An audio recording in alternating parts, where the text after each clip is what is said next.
반갑습니다. 내 가족의 사건처럼 하나하나 최선을 다하는 법무법인 이현입니다. 누구나 법적 문제가 생기면 심적으로나 경제적으로 큰 부담을 갖게 됩니다. 혼자서 해결해 보려 하겠지만 만족스러운 결과를 이끌어내기가 쉽지 않죠. 여러분의 정신적인 고통, 금전적인 어려움을 이해하며 이현의 법률 상담 시스템을 통해 도움을 드리고 있습니다. 의뢰인의 문제는 하나의 사건이 아니라 한 사람의 삶이라는 마음으로 면밀하게 분석하여 해결의 실마리를 찾아드리겠습니다. 자, 그럼 오늘의 주제인 카메라 등 이용 촬영죄 초범에 대하여 함께 알아볼까요? 카메라 등 이용 촬영죄는 성범죄 중에서도 가장 높은 증가세를 보이는 범죄입니다. 이렇게 해당 범죄가 증가하는 이유는 휴대폰만 있으면 고화질로 촬영할 수 있어 손쉽게 촬영하는 것이 그 이유이기도 하지만 본죄의 심각성을 정확하게 인식하지 못하고 있는 것이 가장 큰 이유 중 하나입니다. 고로 최근에는 법원에서 벌금형을 선고하는 비중이 줄어들고 징역형의 선고가 늘어나고 있습니다. 카메라 등 이용 촬영죄는 카메라나 그 밖의 이와 유사한 기능을 갖춘 기계장치를 이용하여 성적 욕망 또는 수치심을 유발할 수 있는 사람의 신체를 촬영 대상자의 의사에 반하여 촬영했을 때 성립하는 범죄이며 7년 이하의 징역 또는 5천만 원 이하의 벌금에 처할 수 있습니다. 앞서 말씀드린 바와 같이 본 범죄의 처벌 수위는 높은데요. 예를 들면 촬영 대상자가 잠든 틈을 이용하여 몰래 나체 사진을 찍었다면 본죄에 해당할 수 있습니다. 그리고 촬영 당시에는 피해자가 자기 신체 촬영에 동의했다고 하더라도 후에 그의 의사에 반해 이를 유포하는 경우도 본죄로 처벌할 수 있습니다.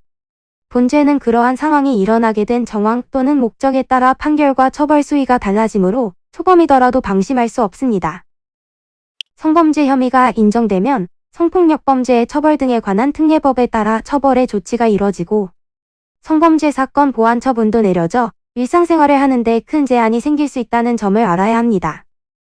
본죄는 초범이라 하더라도 7년 이하의 징역 또는 5천만 원 이하의 벌금에 처할 수 있을 정도로 엄중하게 다스려지는 범죄라 할 수 있으므로 피해자와 합의를 통해 최대한 감형받을 수 있도록 전략을 취해야 합니다. 이는 간단히 분석될 문제가 아닌 경우들이 대부분이므로 꼭 법률적인 상담을 받아보는 것이 현명하다고 볼 수 있습니다. 그리고 가능한 한 긴 싸움이 되지 않도록 최대한 빠르게 조치를 취하는 것이 좋습니다. 미루면 미룰수록 사건에 대한 난이도가 높아질 수도 있기 때문이지요.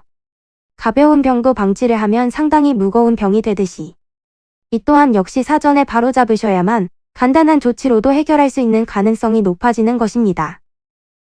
여러분이 골머리를 앓고 계신 그 사안, 저희 법무법인 이현에게 알려주세요.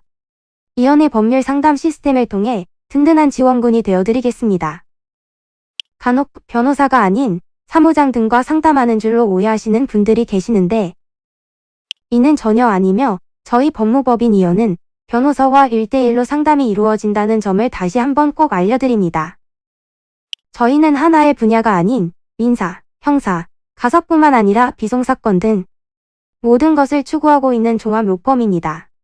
가장 궁금해하시는 사건의 해결 가능성과 해결의 키포인트, 예상되는 문제점과 해결 방안 등을 총망라하여 종합적인 시각으로 안내해드리고 있습니다. 보다 정확한 상담을 위해 전국, 전 지역 상담 접수를 먼저 실시하오니 해당 화면에 보이는 번호로 먼저 연락을 주시면 친절한 안내를 도와드리도록 하겠습니다. 인터넷으로 법무법인 이현을 검색 후 홈페이지를 살펴보시고 와도 좋습니다. 언제나 의뢰인이 처한 상황을 이해하며 그 입장에서 생각하겠습니다. 저희는 법무법인 이현이었습니다. 감사합니다.